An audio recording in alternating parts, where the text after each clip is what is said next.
Welcome to சிம்ஹயாத்ரா. எல்லாருக்கும் வணக்கம். இன்னைக்கு நாம கீரை வடை பார்க்கலாம். உளுந்தம் பருப்பு அதுக்கு ஊற போட்டு வச்சிருக்கேன். 2 hours ஊறிடுச்சு.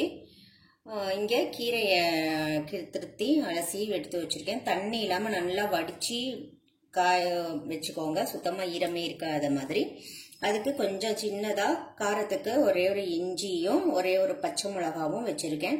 உங்களுக்கு தேவைன்னா இதுக்கு இஞ்சி பூண்டு அந்த மாதிரி போட்டுக்கலாம், கரம் மசாலா இல்லாட்டி காரப்பொடி அந்த மாதிரி போட்டுக்கலாம். நான் இதுதான் போட போகிறேன். இப்போ இதை வடிச்சிட்டு நல்லா தண்ணி விடாமல் அரைச்சிட்டு வந்துடணும். சுத்தமாக தண்ணி விடாமல் அரைச்சிட்டு வந்துடுவோம். ஏன்னா கீரையில் வேற கொஞ்சம் தண்ணி இருக்கும், அது கலக்கும் போது அது கொஞ்சம் கொலன்னு ஆகிடும். அதனால இதை தண்ணி விடாமல் வடிச்சிட்டு அரைச்சிட்டு வந்துடுறேன். வந்துட்டு பார்ப்போம். ஓகே, இப்போ அரைச்சிட்டு வந்துட்டேன். நான் இன்னைக்கு மிக்சியில தான் அரைச்சிருக்கேன். ஆனால் இது மிக்சியோட கிரைண்டரில் அரைச்சாதான் ரொம்ப நல்லா இருக்கும். அதனால நீங்கள் அரைச்சா கிரைண்டர்லேயே அரைங்க. மிக்சியில் நான் கொஞ்சம் அவசரம்னு அரைச்சிட்டேன். இதுக்கு தேவையான உப்பு, கீரைக்கும் இதுக்கும் சேர்த்து நம்ம உப்பு போட்டுக்கலாம். எவ்வளோ உப்பு வேணுமோ அந்த உப்பு போட்டுக்கலாம். இப்போ நான் இந்த கீரையவும் சேர்த்துடுறேன். அதில் ஃபுல்லாக நல்லா பொடியாக திருத்திக்கோங்க. இதை நான் கலந்துட்டு காட்டுறேன். ஓகே, நான் கலந்துட்டேன் கீரையோட. அதுவே பார்த்தீங்கன்னா எனக்கு கொஞ்சம் இது நெகில தான் இருக்குது. கீரையில் கொஞ்சம் தண்ணி இருக்குது லேசாக. நம்ம அவ்வளோ கட்டியாக அரைச்சும் கூட நான் சொன்ன மாதிரி தான். உங்களுக்கு பிடிச்சா வெங்காயம் திருத்தி போட்டுக்கோங்க, இஞ்சி பூண்டு எல்லாமே போட்டுக்கலாம், கொத்தமல்லி அந்த மாதிரிலாம் கூட கிள்ளி போட்டுக்கலாம். இதோட நான் வெறும் இஞ்சி பச்சை மிளகா உப்பு கீரை மட்டும்தான் போட்டிருக்கேன். இதை எடுத்து போடலாம். எண்ணெய் வச்சுட்டேன், சுட்டுருச்சு. நான் அது வடை மாதிரி போடாமல் சும்மா ஒரு போண்டா மாதிரி போட்டுட்ருக்கேன்.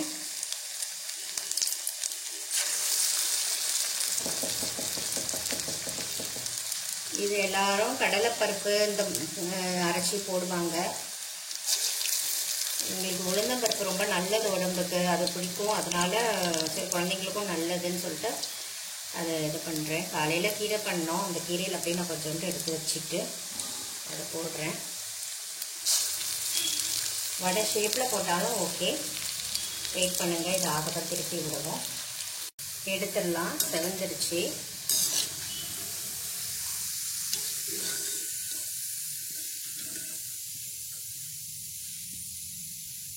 நம்ம கொஞ்சம் தண்ணியாக அரைச்சிட்டா கொஞ்சம் எண்ணெய் குடிக்கும். நல்லா கெட்டியாக அரைச்சிட்டு போட்டோம்னா ஒன்றும் இது பண்ணாது. அதே மாதிரி அரைச்சிட்டு ஊறவும் வச்சிடக்கூடாது. நம்ம மாட்டுக்கு அரைச்சி கையோடையே போட்டுடணும். இதுக்கு நல்லா ஒரு மசாலா டீ மாதிரி வச்சு சாப்பிட்டோம்னா செம்மையாக இருக்கும். நான் இன்னொரு செட்டு போட்டு காட்டுறேன்.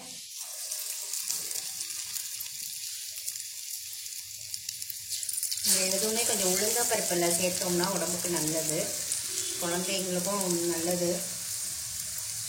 இல்லை கிள்ளி கூட போட்டு விட்டா கூட பக்கோடா மாதிரி ஆகிடும். இதில் உங்கள் டேஸ்ட்டுக்கு ஏற்ற மாதிரி ஆட் பண்ணிக்கோங்க. என்ன வேணாலும் ஆட் பண்ணிக்கோங்க. மசாலா ஐட்டம் எது வேணாலும் ஆட் பண்ணிக்கோங்க. பசங்க சாப்பிடுவாங்கன்னா ஓகே போதும். இதையும் செவந்தரிச்சு எடுத்துடலாம். ஒன்றும் இல்லை, நம்ம உளுந்தம் பருப்பு மாவு தான் இருக்கணும். உளுந்த மாவு தான்ட்டு அவசியம் இல்லை. இட்லி மாவு அரைச்சிங்கன்னு வச்சுக்கோங்களேன். அந்த அரைச்ச மாவில் அரைச்ச உடனேயே அந்த அரைச்ச மாவை எடுத்து கொஞ்சம் மாவு எடுத்து இந்த மாதிரி கீரை இருந்துச்சுன்னா போட்டு விடுங்க. இல்லை வெங்காயம் இருந்தாலும் சரி, கோஸ் இருந்தாலும் சரி, எல்லா மல்டி வெஜிடபிள்ஸ் மட்டும் போட்டு கேரட்டு, கோஸு, கொஞ்சம் வெங்காயம், நல்லா கொத்தமல்லி, கருவேப்பிலை எல்லாத்தையும் திருத்தி போட்டு அந்த இட்லி மாவுலேயே அரைச்ச உடனே கொஞ்சம் மாவு எடுத்து இந்த மாதிரி செய்யலாம். எண்ணெயெல்லாம் பிடிக்காது, ஒன்றும் பயப்படவே வேண்டாம். அது நல்ல டேஸ்ட் இருக்கும் குழந்தைங்களுக்கு.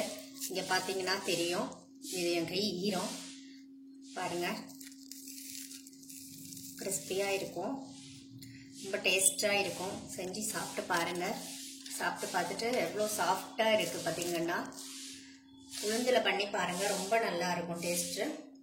இட்லி மாவுலேயும் செஞ்சுக்கலாம். நம்ம என்னனாலும் க்ரியேட்டிவ் தான். இதை செஞ்சு பார்த்துட்டு எப்படி இருக்குன்னு எனக்கு கமெண்ட்டில் சொல்லுங்கள். லைக் பண்ணுங்கள், ஷேர் பண்ணுங்கள், சப்ஸ்கிரைப் பண்ணுங்கள். தேங்க்யூ.